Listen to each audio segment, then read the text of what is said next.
B team, we're back, and me and Mahler are in the midst of a stock market conversation. Mike thinks I'm addicted to day trading. I literally did it 3 times. It started as a joke, and I made a couple grand off of it. And now he thinks I'm addicted. He's talking to me like I'm some little boy. He's little boying me. 1-8. I'm trying to just give you a fair warning. Well, I'm not gonna do it again. I told you. I mean, we've all said, "Oh, I'm not going to gamble again." And here we are. So no, but I actually did delete those apps.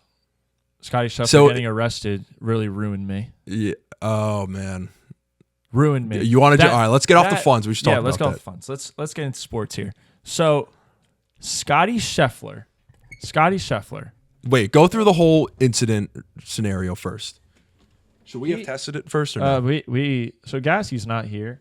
So that's gonna affect this. But go through the incident. What happened? So Scottie Scheffler wakes up. Number 1 golfer in the world, by the way. Week after a baby gets born, wakes up, going to the course, shot a smooth 64, 4th place in the tournament, PGA tournament, major. There's traffic ahead, doesn't know what's happening, probably has no clue because he was driving. Man of Christ, probably wasn't on his phone while he was driving. And decides to take palms off the pullover and try and sneak his way into the course, which every other golfer did that morning. And this cop who... Now, let me paint this picture for you. The tournament got police put on duty that knew about golf, knew about how to do the golf tournament. So they knew the players. They knew what was happening. When the person who tragically got hit by the car, when that occurred... moment of silence. All right. Okay. When he got hit by the car, that set off a lot of stuff happening. Like new cops coming in, they were in that area and they didn't really know what was happening, and they probably didn't want anyone driving into the crime scene. It was obviously it was a crime scene, which is very important. So when Scottie Scheffler tried to go into the golf course, also another thing, don't want to ruffle any feathers here, but not sure why any sane person would try and attach themselves to a car. That's just me. Kind of had it coming for him. Ouch. But you just when you're at a golf tournament, when you're at a PGA golf tournament, you just have to know that the number 1 player in the world is Scottie Scheffler. You just have to know. But not. You think the cops would actually know that? I think. Well, the cops that were involved in the tournament did, but the new cops did not. Which are also detectives too, and they probably had a lot of shit on their plate at the moment. So I could see where they are coming from. They have a crime scene. They don't want some a-hole. Again, nobody is above the law. They don't want some guy driving through the crime scene and letting that happen. I know he's the number 1 golfer in the world. And a god. And a god, yes. He probably expressed that, but Scottie probably had some little entitlement behind him that he's the number 1 golfer in the world and try to get around. Because I don't think he knew what was happening. I also, yes, but that too. He was probably like, I can't sit in this traffic. I got to get to my he probably did not know what was going on either, and it was complete misunderstanding on his eyes, or in his eyes. It's just a tough, because we weren't there. None of us were there. None of the fans were there. But how is he supposed to know that the cop is telling... The cops got to know that this is a golfer going into the golf tournament. Mm-hmm. But it was early. It was really early, which is why, because that was at 5, 6 in the morning. His tee time wasn't until what? I think he was supposed to go off at 8 something. So 8. Okay. So he was kind of on a little schedule there, but he probably wasn't too far. But it's just a legendary mugshot, bro. I love it. It's incredible. He really should have hit up Ricky Fowler and tried to get the all-orange jumpsuit going on the course. He shot a 64 that day. He shot a 64, bro. He was stretching in the jail cell. Yep. Well, that's just dedication at its finest. I love it. I mean, I don't think it hit him until the next day, though. Yeah, that's what exactly. I don't think he realized what was happening until the next day, or maybe the day of, during when he was making his walks. Yo, can you go into his caddy? Can you monitor the situation of what happened just a couple hours ago where I got locked up? Well, he also, that Saturday, did not have his caddy. He had the PGA Tour chaplain. So, I mean, Ted Scott should get a raise, obviously. Not that he really needs one. He's the third highest paid player on the PGA Tour, and he's a caddy. But yeah, it just a crazy situation that lost me a bet. I mean, if he doesn't get arrested, I swear that guy wins. And then Rory McIlroy probably plays better. He was probably stunned at the fact that not Rory, but Scottie Scheffler got arrested. That's the type of guy Rory is. Now let me ask you, because I know you had your best bets, which you posted. Minwoo Lee. Minwoo Lee, top Oceana. Well done. Boom. Well done. He actually played backdoor. So hold on a minute. Morikawa is also an Oceana player. Is that correct? He's American. Is he? Yep. That's a tough look. Sorry. He's from California. No. Oh yes, he is. You're right. Tough look. That's listen, it doesn't sound American, does it? You're no better than that cop. Stop. You're no better than that cop. No. It doesn't. When you hear Morikawa, I mean, does anyone think, oh, he's from Central New Jersey? No. But California, I can see now that you just told me that. Not to shout out this guy, but when you hear Brian Park, what do you think? Xander Kang, just to name a few from Liberty High School. Okay, all right. You know what? I listen. Cut. I hope that didn't sound as bad as it does sound. Well, I mean, yeah, we could say cut all we want throughout this episode. We don't. So just to be aware, like, we don't have Gassy who's making faces at us. Oh, like, no. Give us an indicator. Oh, are we gonna get canceled now? I hope we don't get canceled now. No, we don't. Okay, all right, very good. Morikawa, shout out to you. He is from Cali. Not 2020 anymore. You're right. But top Oceana, well done. Minwoo Lee. Did everyone you bet make the cut? That was a big parlay you put in. Dude, John Rahm spoke himself. What is going on with John Rahm right now? He talked himself out of making the cut. He did, because in the press conference before the tournament started, he's talking about how he's like still a member of the PGA Tour, and that's just not true. So I think he ruffled a few feathers there, and I think he was stunned when the disapproval rating went through the roof on that comment. Now, was he the only one out of your parlay that did not make the cut? Oh my God, what was he minus like 110? I had him to go top 20 as well. Are you serious? Yep. Everyone else hit in those parlays. But this isn't. I mean, I don't know how many more tournaments he played after the Masters leading up to now. I don't know. Well, no one does. They're on Live Golf. You don't hear about it unless someone wins. Yeah. So I feel like with the Masters, he was lost. The PGA, he was lost. Like, this is a top guy that won the Masters not too long ago. What is going on with John Rahm? I think. Is it his swing? I think a lot of it. Is it mental? I think he's not happy because when you look at how he left, I think he left thinking the two tours were going to find an agreement quick, and he was going to be that guy that brought them together. And I mean, they've done the opposite. He is just not bigger than golf. There's three guys right now that let's do it this way. There's probably three guys on either tour that could get arrested, and it's a serious issue. Tiger Woods, Rory, and Scottie Scheffler. Everyone else, if they get arrested, you're like, all right, like, whoa. I mean, you could see it, but whoa, like, cool. All right. Can I stop you real quick? One post, and then we can get out of here. So you throw in Rory. Has he been in some? Rory is still the best player. No, he didn't get arrested or anything. Divorced. Okay, the divorce. Okay, gotcha. Yeah. Not arrested, divorced. Not arrested. So what happened with him too? Because he was also playing pretty well. Dude, he just kind of shut down after what? Let's see. Second, third round. Up here. So he finished at minus 12. He was T12. And that was day one. Literally everyone that I took in that top 10, top 5, whatever, like, they all hit, I'm pretty sure. I think, yeah, Scotty was top 10. Scotty hit because top 10. He finished T8. Yeah, no, John Rahm just screwed this whole thing. What did he end up finishing? Was he over par? He didn't make the cut. He didn't make the cut. He didn't get it. So what was his first round finish?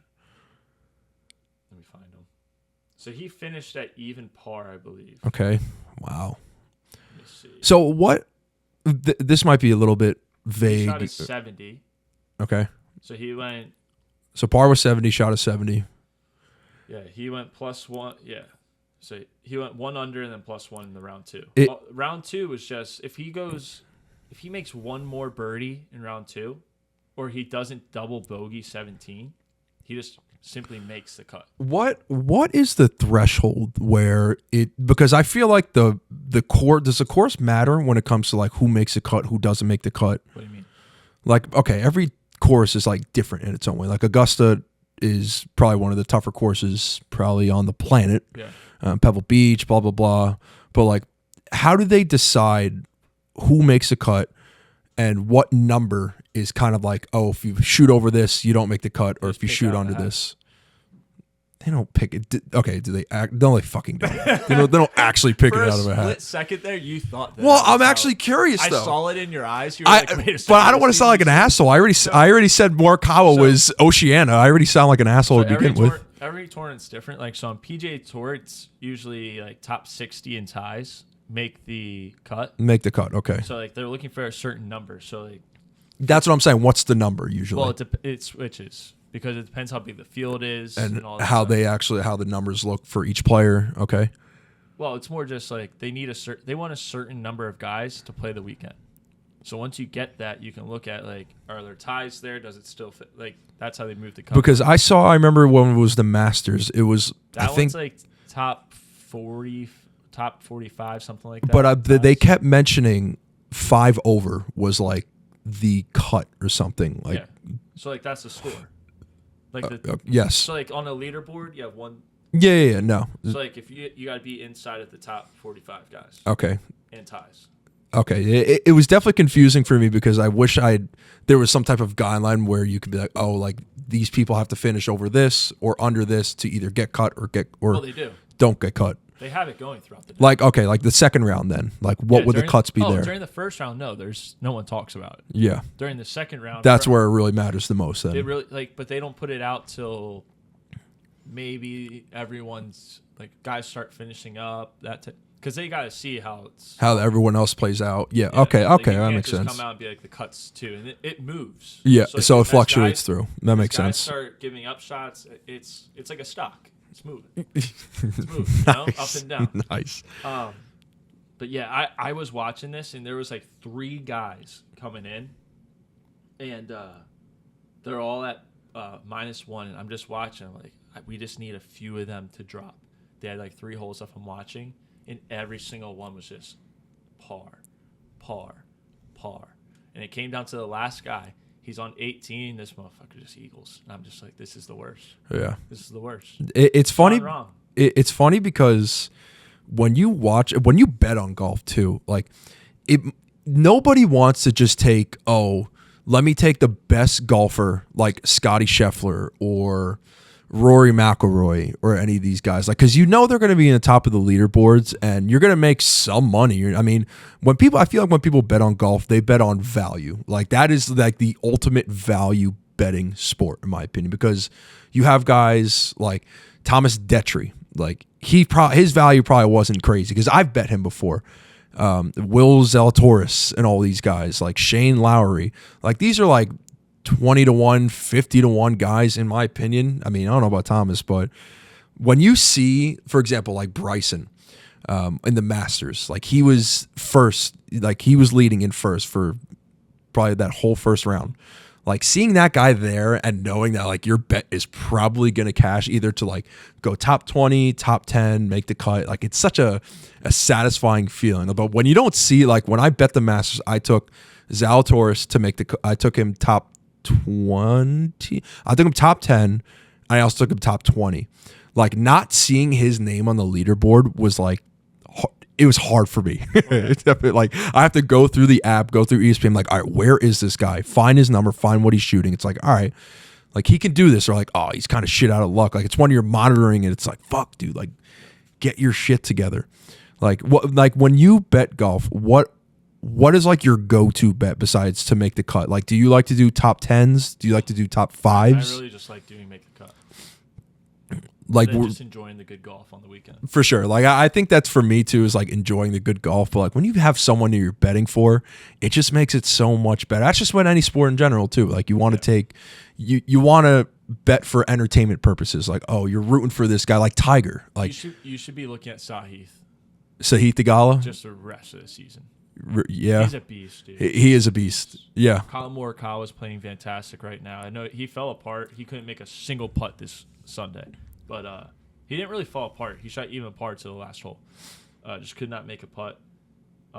Victor Hovland's just taken top 10 and everything. Mm-hmm. He's never going to win. But even like Ludwig, like who would have thought that he? Yeah, I know. Like who would have thought that he's a rookie. He is a rookie, but like, dude, when you're a runner-up to Scottie Scheffler in the Masters, I mean, you kind of have some hype behind you. Where now people are going to be betting you a bunch. Oh, he had hype coming into that, dude, because of the Ryder Cup. He was the first one like that in the Ryder Cup. I mean, this was his second major ever, and I think it caught up to him a little bit. He's gonna be someone that's gonna just be a stud for a long time. But so like your parlays and your bets that you recently just posted, that's kind of what you do. Like that's like your niche. Like for me, I like my unders in NFL. I like my spreads. That's your niche in golf. I might just start doing a winner. Like if I'm gonna put this stuff out, I might just do a winner and make the cut. Because that top 10, top 20 crap is pissing me off. But like even like picking a winner, it's like you're only going to pick a certain amount of guys that are like I'm just gonna like 10-1 type shit. I only picked Rory because of the funny storyline. Yeah. Like in of the course. coming, in the coming weeks, enough. if I'm going to put picks out for anything, well, I will for the U.S. Open. But like if I put picks out, like, dude, we are picking. Let's see. Let's just scroll here. You know what? If CT Pan is playing next week, CT Pan for the win. We'll ride the wave. He's going to win eventually. He's got it. He's got it. I just feel like picking a winner is so tough because, again, not everyone wants to take the favorites like Scottie. Like, you know how many people are on Scottie? I told my cousin, shout out to you, Sean, like, take Scottie. Like, I'm riding with Scottie. He's going to win it all. Like, I want to take someone who's not even Seamus Power. Seamus Power. Like, I want to take a guy like that to win it, where I'm like, oh my God, $10 and I'm winning, what, 4,500? You're like, Fred Couples.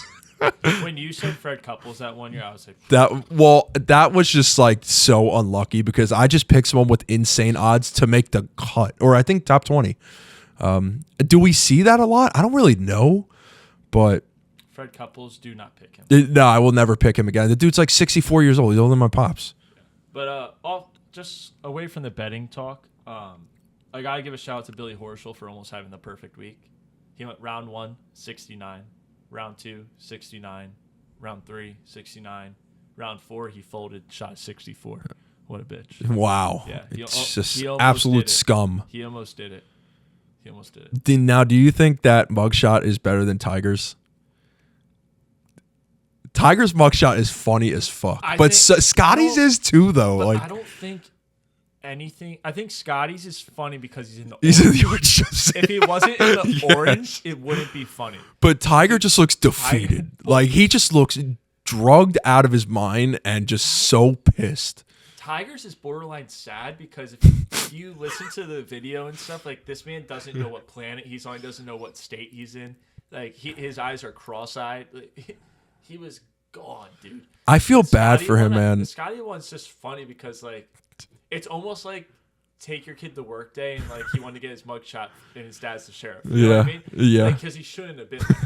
It's true. Like, Tiger's is almost sad. Sky's is just like, this is amazing that we now have this. Yeah, that when that story came out in the morning, I'm like, yo, this can't be happening right now. Like, it could, again, like, I don't want to harp on, like, beat a dead horse here, but it could have happened to any other golfer, and I'd be like, oh my God, like, what an asshole. But like, it was Scottie Scheffler, the #1 golfer ranked in the world right now, and just seeing that mugshot, and then what, he shot 5-6 under that day, shot 66, which is unbelievable. But then just followed it up with the 73. Like, this man, that was his first round on Saturday. He had a lot going on for him. I know, but that was his bad. First round over par. Yeah. Since, I think, over a year. Something crazy like that. It was insane. But, like, if that doesn't happen, whole different ballgame. Does he just come out and shoot a 64 and he wins this thing? Yeah. I mean, I wouldn't doubt it. You know what I mean? I would not doubt it. Think about how much shit he was getting throughout the whole process between the media, family members, friends, the cops themselves, whatever police department was on the case. Like, he probably had so much going on. His wife and his new baby, by the way. Oh, can you imagine like, her? Oh, like, yeah. She probably wakes up at 6:30 getting the kid, like, probably baby crying, and then flips on the like, TV. don't mess up, Scottie. Your husband just on the screen, Scottie Scheffler arrested, man dead. And because that's what every news play, they were all like, Scottie Scheffler arrested at crime scene of dead body. Yes. Like, so she's probably saying like, oh my God, did my husband kill somebody? Literally, like, did the money get to him like what within a couple of weeks? This baby came and now he killed somebody. Hey, I can't blame him. He put on a showing. He still finished top 10. Yeah. But we'll chalk this. This is just a funny memory for him. But he will be back. The one thing I will say is my last thing on golf. If you have something else, but I feel like I feel bad for Tiger Woods, man. Like everyone's betting him. Everyone's sprinkling money. It's like when you're playing roulette. You just have to throw a couple on the insurance for zeros. Like everyone's putting money on Tiger, and he's just been playing like. I mean, I don't know if he's playing like ass, but like is it the age that's coming up on him? Is it just what is it with Tiger? So here's the thing with Tiger, I think, because when you watch him, he looks stronger. He's moving well, and like he just doesn't play enough. And I think he said it in his post round conference on Friday. Like, he feels fine. He's not tired. He just doesn't play enough. And like that's just basically like we should never expect anything from him because he's never going to play enough. Like, he's never going to go play enough golf where he can be ready for these. And it just goes back to what I said last week. This man should be going to the tournament on Thursday morning, walking in there laughing at everyone who's been grinding, and just he shows up on Sunday at these tournaments, and just it's always like, oh, Tiger shot at 63, Tiger shot at 60. Why don't we just do that round on Thursday? Just show up on Thursday. Don't even go to the driving range. Just go stretch, do your workout, show up to the course, have whatever breakfast sandwich they got for you, get to the tee, just do a few movements so that you look like you're drenched because you always look that way. And, just tee it up. Like, let's just go shoot a 62 on a Thursday. Mm-hmm. Come out and just shoot so well on Thursday that the cut, it's, like, impossible to not make. I just don't think that he's going to be losing his competitive edge anytime soon. Oh, no. Like, I think he will, probably until he's 60 or something, he will continue to play until, one, his son's going to he's going to make the cut and be on the tour with him. Yeah, and two, like, it's still Tiger Woods. Like, again, this is the greatest golfer of our generation. Like, probably one of the ever. I mean, again, I'm just saying that because he's the most known golfer probably to anybody that doesn't know golf. Ever. He's like Tom Brady to people who don't know football quarterbacks or don't know football at all. But I think his shitty showings recently, Masters, PGA, I feel like Tiger at some point is going to have his special return and is going to finish like top 5 soon. And I'm going to bet it every single tournament until it happens. I'm going to put $10 on it, maybe even a win, and just go from there. All right, so I got something for you here. I saw this today. Oh, I saw this. Wider Woods. Wider Woods, bro. Wait for the chip shot. Wait for the chip shot. Look at that bucket hat. Oh! I just ruined the chip shot. But look how clean that is. Wait, there's one coming up where I think he's in a bunker and this dude almost wipes out. Watch this.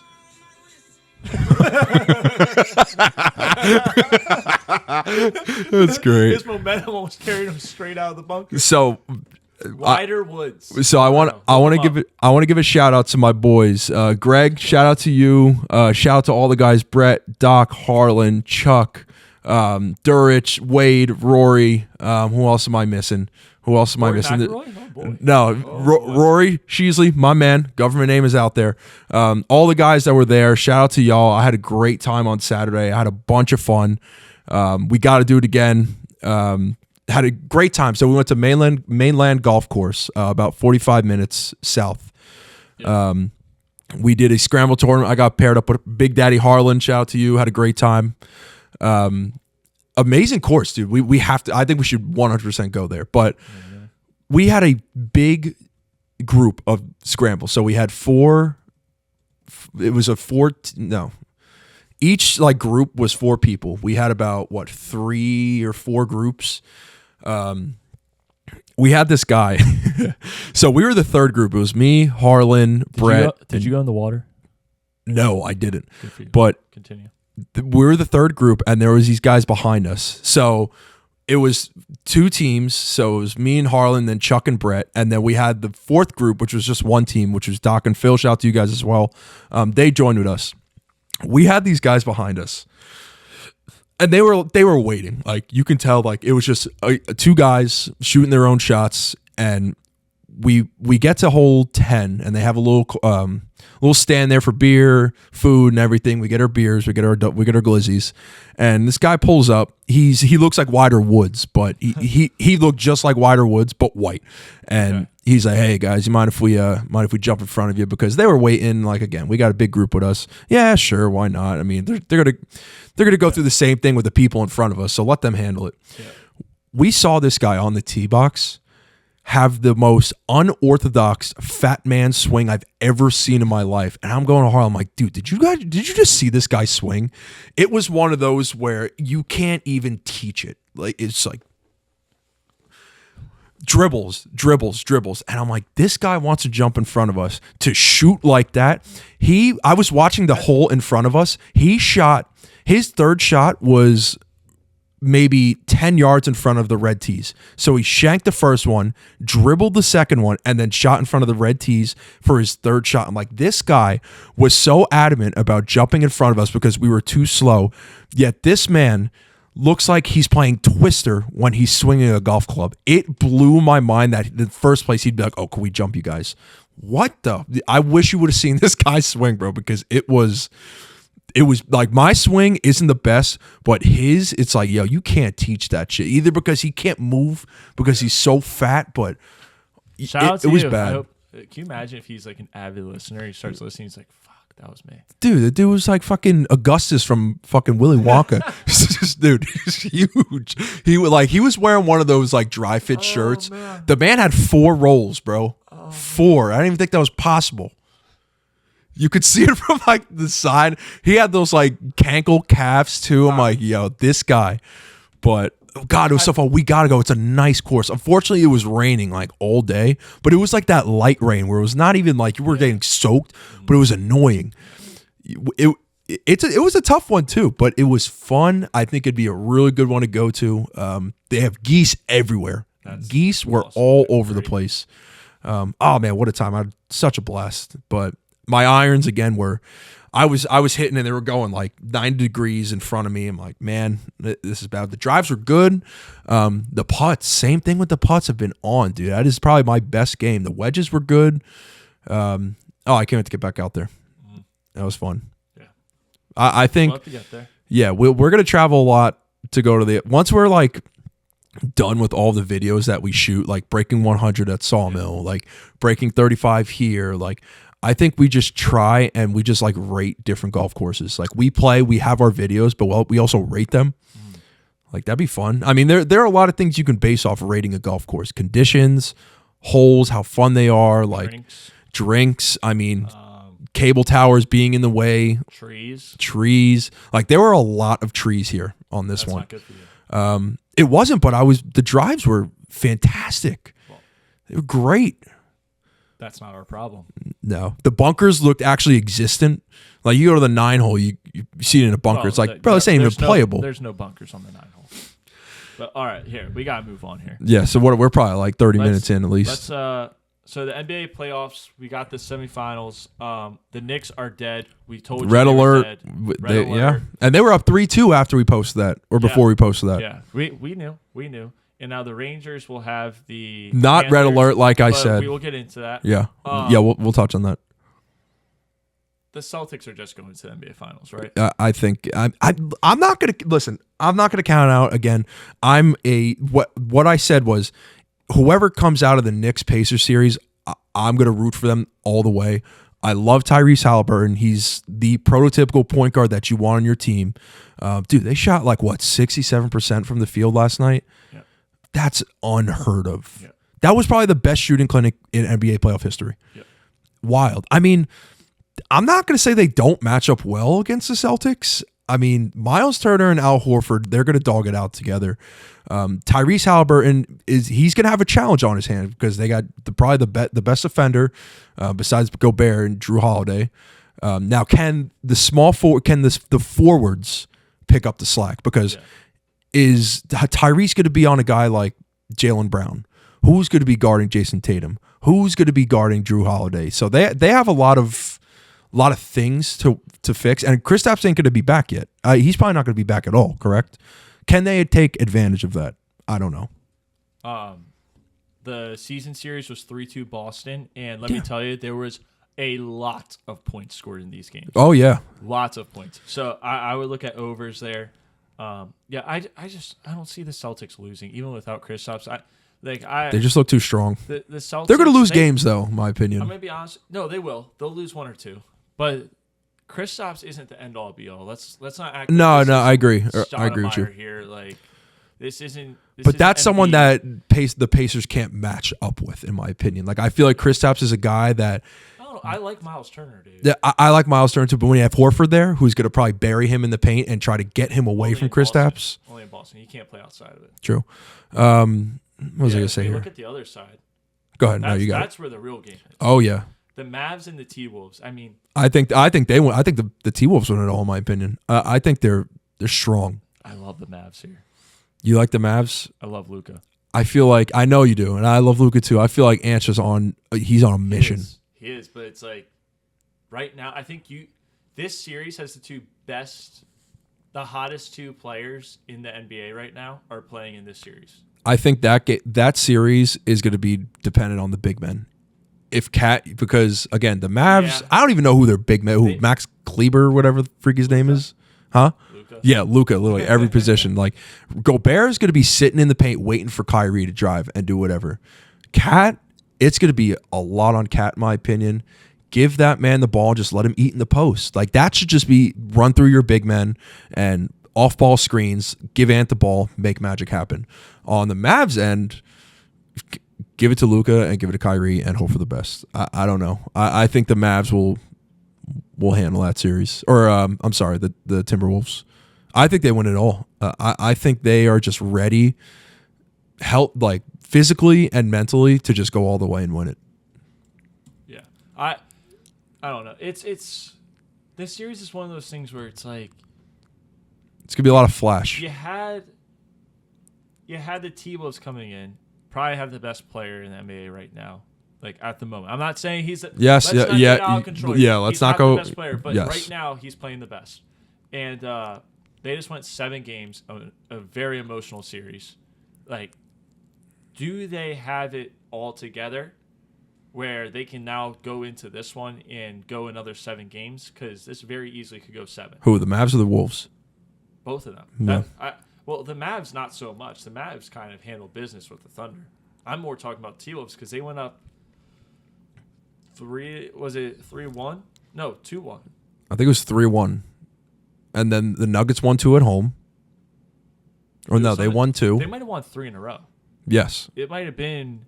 So I think it was. No, I think it was 1-1, and then the Wolves won 2. It was 2-0. And then yes, the Nuggets won 2. 3 in a row. Or 3, yes. Yep. And then the Wolves won 2 in a row. Yep. That's what it was. And that takes a lot out of a team. We talked about with the Rangers. Mm-hmm. You know, like they've gone through a lot of series where it's a lot of minutes, a lot of heavy legs, a lot of like emotional games that they win at the end. They get big goals. And it's like there's 2 ways that it could go. You either ride the momentum and you keep it going and you're all playing on this high and you rest when the season's done, or you start to see it kind of hit a wall. And I mean, I saw it with them. We're not going to get into that yet, but I saw it with them, and I am a little curious. One more thing. A shout out to the Knicks fans, giving them a standing ovation. They went Bing through. Bong, suckers. Listen, they went through a lot, bro. Welcome to Cabo. Welcome to Cabo. Have a good time in Cancun. But they went through a lot, and they didn't really have much depth. Like, shout out to guys like Dante DiVincenzo, who kind of revived his career. Jalen Brunson, is going to, he fractured his hand, bro.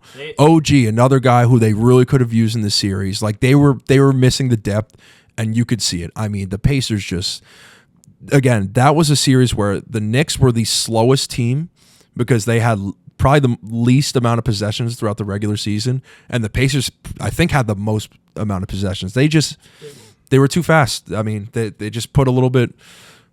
They just ran the floor a lot better and a lot faster than the Knicks, and we saw it. So they'll be back. Very happy for the team. They have something to look forward to now. Now they have Cabo playoff expectations. They can all go down there and continue their flopping into the ocean. Really get good practice. Get the depth though. Like I think Thibodeau's the guy, but get the depth figured out. Have the bench role players there next year and ready. NHL? They're going to lose every game to the Sixers next year. Let's get into the NHL. Rangers are playing the Panthers. We have a possibility here where we could have all 1 seeds. The Canucks and Oilers are playing tonight at 9 o'clock. And now it's an elimination game, right? Yep, Game 7. Game 7. I want the Oilers so badly to win. I just want to see McJesus in the final. Me too. I think we all do. The Stars look very good right now, but they also played basically a very weak Avalanche team once the suspensions, all that stuff kind of came. Yeah. And I think Canucks and Oilers can beat them. I do. Mm-hmm. I do. Maybe we're not giving enough credit to Dallas though, because they have that one young dude who's and their goalie, who had an exceptional series. Maybe we're not giving them enough credit, but again, I think this is. Let me get on the Rangers here because that's my squad. Again, like they were down 3-1 going into the third period. Like I'm watching this game, and I'm like, man, like I fucking knew it, bro. I knew it. This team.